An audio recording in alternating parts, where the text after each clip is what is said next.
नमस्कार दोस्तों, मैं प्रणव गुप्ता आपका ट्यूटर 360 में स्वागत करता हूं। आज हम ओजोन के बारे में जानने वाले हैं। पी ब्लॉक एलिमेंट का लेक्चर हम कर रहे हैं 15th। तो ओजोन के बारे में क्या क्या चीजें होंगी हम जानते हैं कि वैसे तो पीरियोडिक टेबल के अंदर O मिलता है, दैट इज एलिमेंटल ऑक्सीजन। इस एलिमेंटल ऑक्सीजन की दो एलोट्रोपिक फॉर्म होती है, एक होती है O2 और एक होती है O3। ऑक्सीजन के बारे में, डाई ऑक्सीजन के बारे में हम अच्छे से जान चुके हैं पिछले लेक्चर्स में। जिसने नहीं देखी है वीडियोस वो जाकर देख लीजिए, डिस्क्रिप्शन में मैं लिंक दे दूंगा। आज हम ओजोन के बारे में जानने वाले हैं। एक एमसीक्यू पक्का देखने को मिलता है ओजोन के ऊपर। तो क्या क्या इसकी प्रॉपर्टीज हैं, कुछ हम फिजिकल प्रॉपर्टीज देखने वाले हैं, फॉर्मेशन देखने वाले हैं, डिप्लीशन देखने वाले हैं, क्या इफेक्ट्स होते हैं इस ओजोन के हमारे एटमॉस्फेयर के अंदर। तो सबसे पहले ये जो ऑक्सीजन है, जो कि एक एलोट्रोपिक फॉर्म है इस एलिमेंटल ऑक्सीजन की, जिसको हम ट्राई ऑक्सीजन के नाम से भी बोल सकते हैं, जाना जाता है जिसको ट्राई ऑक्सीजन, या फिर इसी को ही क्या बोल दिया जाता है, ओजोन।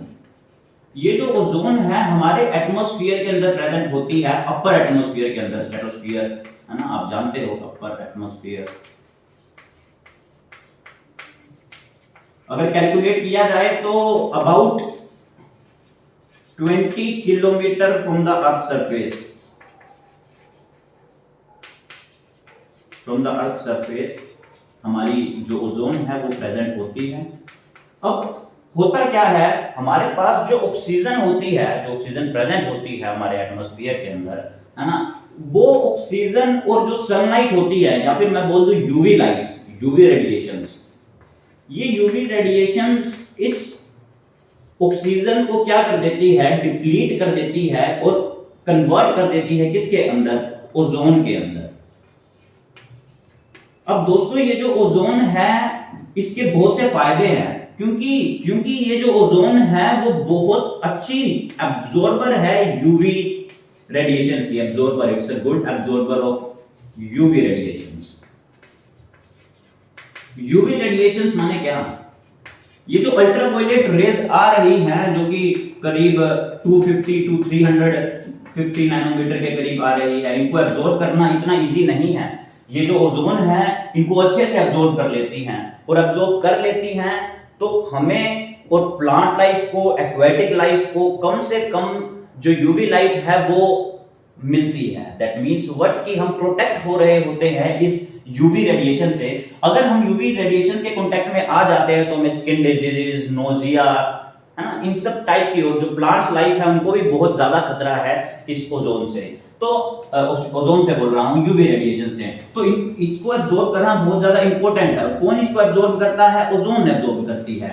सो ओजोन हमारे एटमॉस्फेयर में प्रेजेंट होनी ही चाहिए। दैट इज वो कहां प्रेजेंट होती है, और अपर एटमॉस्फेयर में होती है, about 20 kilometre above the earth surface. ठीक है। अब देखो ये जो ओजोन है ये कैसे डिप्लीट हो सकती है। अगर मैं डिप्लीशन की बात करूं तो ओजोन काफी टाइप से डिप्लीट हो सकती है। अगर मैं एक पार्ट इस ओजोन का देखूं तो ओजोन हमारे एटमॉस्फेयर के अंदर नाइट्रोजन ऑक्साइड होता है ना, स्ट्रेटोस्फेयर के अंदर होता है ओजोन, नाइट्रोजन ऑक्साइड। इस नाइट्रोजन ऑक्साइड से हमें क्या मिलने वाला है, ये नाइट्रोजन डाइऑक्साइड में कन्वर्ट हो सकती है और साथ के साथ O2 में कन्वर्ट हो सकती है। तो हमारे पास ओजोन जो है वो डिप्लीट हो चुकी है, किसकी हेल्प से, नाइट्रोजन ऑक्साइड की हेल्प से।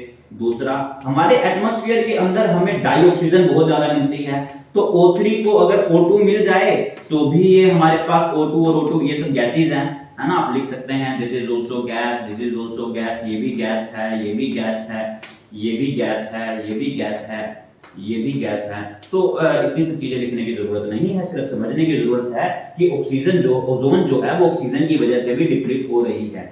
इसके अलावा भी हमारे एनवायरनमेंट के अंदर कुछ रेडिकल्स होते हैं, लाइक दिस OOH रेडिकल्स, है ना। ये जो OH रेडिकल्स होते हैं, OH रेडिकल्स, ये OH रेडिकल्स भी ओजोन के साथ रिएक्ट करवा देते हैं और क्या बना देते हैं, OOH रेडिकल प्लस O2। तो यहां से भी हमें डिप्लीशन देखने को मिल रही है। अब फर्दर इसकी अगर मैं डिकम्पोजिशन की बात करूं तो ये भी इसमें डिप्लीट हो रहा है। अगर डिकम्पोज करवाऊं एक OH रेडिकल के अंदर, एक O रेडिकल के अंदर, तो यहां से भी हमारी जो चीजें हैं, हमें डिप्लीशन का प्रोसेस जो है वो इजीली मिल रहा है। अगर एक और चीज की बात करूं मैं, अच्छा यहां पर एटॉमिक ऑक्सीजन आएगा, नॉट ऑक्सीजन, है ना, एटॉमिक ऑक्सीजन, तभी यहां पर हमारे पास बैलेंस्ड होगी रिएक्शन। तो ये तीन कारण हैं हमारे पास जिसकी वजह से हमारी जो ओजोन है वो डिप्लीट हो रही है। और जैसे ही वो डिप्लीट होगी तो हमारे पास जो एटमॉस्फेयर, अपर एटमॉस्फेयर में जो ओजोन की लेयर है वो खत्म हो जाएगी, यूवी रेडिएशन सीधा प्लांट्स पर, एनिमल्स पर, एक्वेटिक लाइफ पर। वैसे तो ये वाटर में कम डिसॉल्व होती है, बट इसका जो मिनिमम पोर्शन भी अगर हमारे एटमॉस्फेयर में आ जाता है तो वो भी बहुत ज्यादा हार्मफुल होता है हमारी लाइफ के लिए। तो इसको डिप्लीट करना जो है वो बिल्कुल बंद करना पड़ेगा हमें, और उनके लिए हम बहुत सी चीजें कर सकते हैं, है ना। सबसे ज्यादा जो ये चीजें मिल रही है हमारे पास डिप्लीटिंग की, वो हमारे ही कारणों से, मैनमेड कारणों से मिल रही है। लाइक सीएफसीज, है ना, क्लोरोफ्लोरोकार्बन हम पढ़ते हैं, सीएफसीज, इनको क्या बोल दिया जाता है, क्लोरोफ्लोरोकार्बन, क्लोरोफ्लोरोकार्बन, है ना। जैसे कि Cl2, CCl2F2, ये क्लोरोफ्लोरो, फ्रीनोन्स होते हैं, फ्रीनोन्स, वो भी क्लोरोफ्लोरोकार्बन है। तो ये सबसे ज्यादा हेल्प करती है हमारे ऑक्सीजन, हमारे ओजोन को डिप्लीट करने के लिए। कैसे? देखो, मान लो हमारे पास ये CCl2F2 है, CCl2F2, अगर यूवी रेडिएशंस के कांटेक्ट में आ जाती है तो कहीं ना कहीं इसमें से एक क्लोरीन रेडिकल बाहर निकल जाएगा। एक क्लोरीन निकला तो बचा क्या, CClF2। अब मेन रीजन ये है, क्यों मेन रीजन ये है, क्योंकि यही जो Cl रेडिकल है, ये Cl रेडिकल फर्दर ओजोन के साथ क्या करवा देता है, रिएक्ट करवा देता है, और क्या बना देता है, OCl रेडिकल प्लस O2।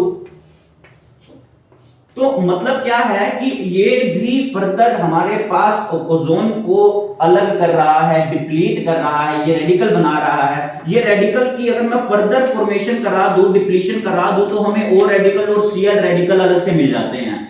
या फिर अगर मैं इसी रेडिकल को दोबारा, फिर ये डॉट लगा रहा हूं, ये रेडिकल का है ना, ये नंबर ऑफ रिएक्शंस हैं। रेडिकल माने क्या, सिंगल इलेक्ट्रॉन्स। तो ये जो O रेडिकल है, ये फर्दर इस OCl रेडिकल के साथ रिएक्ट करवा सकता है और फर्दर से Cl रेडिकल दे सकता है, प्लस O रेडिकल जो है हमारे पास, हमारे पास हमारे एनवायरनमेंट में प्रेजेंट हो जाएगी। ओजोन इन सब कारणों से क्या हो रही है, डिप्लीट हो रही है। मतलब मेन रीजन ये Cl रेडिकल है जो कि सबसे ज्यादा हमारे ओजोन को क्या कर रहा है, डिप्लीट कर रहा है।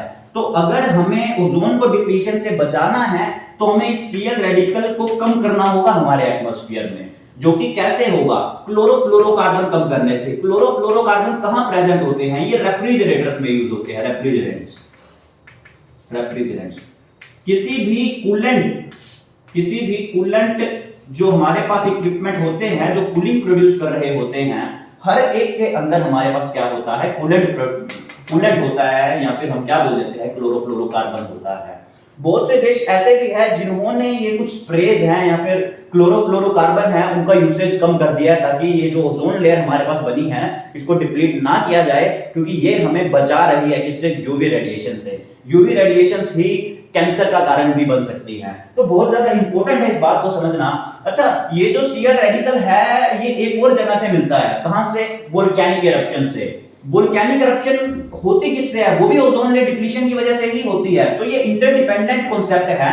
अगर वोल्केनिक इरप्शन Cl रेडिकल दे रही है तो वो ओजोन लेयर को डिप्लीट कर रही है, ओजोन लेयर डिप्लीट हो रही है तो क्लोरीन रेडिकल मिल रहा है, वोल्केनिक इरप्शंस हो रही हैं। तो हमें इस Cl रेडिकल को बचाना, तो ओजोन को बचाना होगा, और Cl रेडिकल की जो कंसेंट्रेशन है हमारे एटमॉस्फेयर में उसको कम करना होगा। कैसे कर सकते हैं, मैं बता चुका हूं कि हमारे जो यूसेज है, जितने भी कूलेंट्स है, क्लोरोफ्लोरोकार्बन्स है, फ्रियोन्स है, इनकी यूसेज को कम करके नाइट्रोजन ऑक्साइड जैसी जो गैसेज है जहां से निकल रही हैं, जिसके डिप्लीशन से निकल रही हैं, उन सब का यूसेज हमें हमारे केमिकल्स का कम करना होगा जहां जहां हम यूज करते हैं।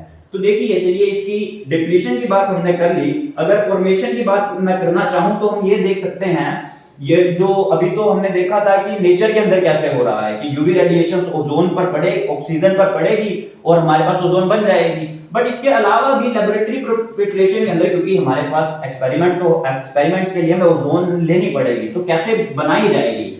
सिंपल, मैंने पहले भी इस कॉन्सेप्ट को क्लियर किया है। अगर हमारे पास ऑक्सीजन है, इस ऑक्सीजन के अंदर हम एक चीज डाल दें, दैट इज इलेक्ट्रिक डिस्चार्ज। बिजली मान सकते हो आप, electric discharge for a small time, है ना। और ये भी साइलेंट होता है। साइलेंट क्यों होता है मैं अभी बताऊंगा आपको। This is silent electric discharge. इससे भी हमारे पास ओजोन जो है वो बन रही है। अब ये जो रिएक्शन है ये एंडोथर्मिक होती है, मतलब डेल्टा H पॉजिटिव होता है। एनर्जी चाहिए इसको, इस रिएक्शन को कन्वर्ट करने के लिए, ओजोन को बनाने के लिए एनर्जी चाहिए, लेकिन जो कुछ एनर्जी रिलीज भी हो रही होगी वो एनर्जी कम होगी। तो इसीलिए साइलेंट इलेक्ट्रिक डिस्चार्ज यूज किया जाता है, ताकि जो एनर्जी हमारे पास रिलीज होगी वो रिक्वायर्ड ना हो कि ये जो रिएक्शन है फर्दर ओजोन जो है वो ऑक्सीजन में कन्वर्ट हो जाए। तो हम क्या करेंगे, साइलेंट इलेक्ट्रिक डिस्चार्ज यूज करेंगे। जिस इक्विपमेंट में इसको किया जाता है उस इक्विपमेंट को बोला जाता है ओजोनाइजर। ओजोनाइजर इक्विपमेंट है जिस इक्विपमेंट के अंदर ये रिएक्शन करवाई जाती है। और इस प्रोसेस को क्या बोला जाता है, process of formation of ozone. Process of formation of ozone is known as ozonization, is known as ozonization। देखो दोस्तों, ओजोनाइजेशन के प्रोसेस के अंदर हमें ओजोन मिल रही है, हम नहीं चाहते कि ओजोन इस ऑक्सीजन के अंदर दोबारा कन्वर्ट हो, इसके लिए हम साइलेंट इलेक्ट्रिक डिस्चार्ज यूज करते हैं, क्योंकि एनर्जी तो लग ही रही है पर जो प्रोड्यूस हो रही है वो कम हो, वो सफिशिएंट ना हो इस ओजोन को दोबारा से इस ऑक्सीजन में कन्वर्ट करने के लिए। तो हमारे पास ये एक प्रिपरेशन का माध्यम है जिसके तहत हम ओजोन को बना रहे हैं। नेक्स्ट अगर हम बात करते हैं इसका स्ट्रक्चर की बात कर लेते हैं कि ओजोन दिखता कैसा है। ये जो ओजोन है हमारे पास अगर आप ध्यान से देखो, मैंने पहले भी इस चीज को पढ़ाया है, ओजोन कुछ इस टाइप का मिलता है। ये डबल बॉन्ड होता है, यहाँ पर पॉजिटिव और यहाँ पर नेगेटिव। अब ये जो नेगेटिव है फर्दर रेजोनेंस हमने पढ़ी है, ये यहाँ जा सकता है, ये यहाँ जा सकता है। तो ये किस तरीके से अपने आप को रेंज कर लेता है, ये कुछ इस तरीके से अपने आप को रेंज कर लेता है। मतलब क्या ये स्ट्रक्चर सिमिलर ही है, रेजोनेटिंग स्ट्रक्चर, कैनोनिकल फॉर्म। एक अगर मैं बात करूं तो इस स्ट्रक्चर को कुछ इस टाइप से बना सकता हूं कि ये जो डबल बॉन्ड है यहां फिर हमारे पास नेगेटिव चार्ज है, ये दोनों ही ऑक्सीजन पर इक्विवेलेंट है। ये जो एंगल है इन दोनों के बीच का वो होता है 117 डिग्री, और ये जो बॉन्ड लेंथ है वो होती है 128 पिकोमीटर, दोनों ही इक्वल होती है। ये आप समझ भी रहे हो रेजोनेंस के कांसेप्ट से। रेजोनेंस, जीओसी, इन सब चीजों को मैं अच्छे से समझा रहा हूं बाकी की वीडियोस में। चैनल को प्रॉपर विजिट कीजिए, हर एक वीडियोस देखिए, कंप्लीट केमिस्ट्री लर्न हो रही होगी, है ना। किसी एक सब्जेक्ट के लिए आपको सिर्फ एक ही तरीका आजमाना होता है, ये नहीं है कि आप नीट के लिए अलग कोचिंग लोगे, जेईई के लिए अलग कोचिंग लोगे, केमिस्ट्री समझने के लिए अलग कोचिंग लोगे, है ना। जो आप +2 में करोगे वही आपके एग्जाम्स में आएगा। Just clear your concepts. दूसरी बात क्या है, अब ये देखो ये उसके बीच में होती है। अगर ओ डबल बॉन्ड ओ की मैं बॉन्ड लेंथ की बात करूं तो हमारे पास 110 पिकोमीटर होती है। ओ सिंगल बॉन्ड ओ की बात करूं तो 148 पिकोमीटर होती है। तो कहीं ना कहीं ये इसके बीच की है, तो भी रेजोनेंस जो है वो देखा जा रहा है हमारे पास बॉन्ड लेंथ के थ्रू। यहां पर कहीं ना कहीं हमारे पास लोन पेयर भी होंगे, मतलब ये जो हाइब्रिडाइजेशन होगी वो sp3 हाइब्रिडाइज्ड होगी सेंट्रल मेटल एटम की। एंगुलर शेप इसको बोला जाता है, एंगुलर शेप, है ना। दो ही चीजें हैं। तो इस टाइप से आप ओजोन का स्ट्रक्चर देख सकते हो, ज्यादा मुश्किल आपको नहीं मिलने वाली। आगे चलते हैं, आगे हम पढ़ने वाले हैं इसकी कुछ फिजिकल प्रॉपर्टीज। एक दो फिजिकल प्रॉपर्टीज देख लेते हैं ओजोन की। ओजोन फिजिकल प्रॉपर्टीज,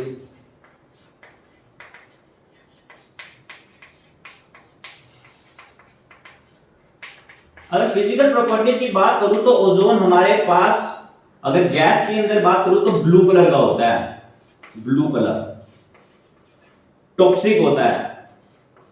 अगर थोड़ा सा भी एनवायरनमेंट में प्रेजेंट है तो हमें ये जुकाम जैसी, कैंसर जैसी, है ना, छोटी मोटी स्किन प्रॉब्लम जैसी, स्किन डिजीज बहुत अच्छे से हो सकती है। ये बात आप बहुत अच्छे से जानते भी हो।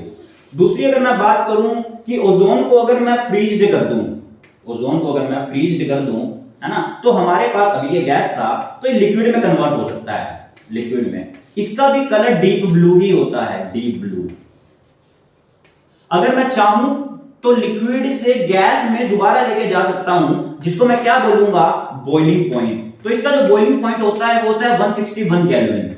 अगर मैं दोबारा से इसको फ्रीज्ड कर दूं तो हमारे पास ये O3 सॉलिड के अंदर कन्वर्ट हो जाती है, जिसका ब्लैक कलर होता है, ब्लैक ब्लैक सॉलिड, ठीक है। और ब्लैक सॉलिड जो है, अब इसको मैं चाहूं तो लिक्विड में कन्वर्ट कर सकता हूं। इसके लिए मैं क्या बोलूंगा, सॉलिड टू लिक्विड जाते हुए, दैट इज मेल्टिंग पॉइंट, और इसका जो मेल्टिंग पॉइंट होता है वो होता है 80 केल्विन। तो ये भी एक फिजिकल प्रॉपर्टीज आपको समझ में आ गई होगी। नॉर्मली जो हमारे पास ओजोन है, जब हमने पढ़ी ऑक्सीजन जो है, जब हम पढ़ रहे थे ऑक्सीजन के बारे में, तो वो क्या थी, वो पैरामैग्नेटिक थी, पैरामैग्नेटिक।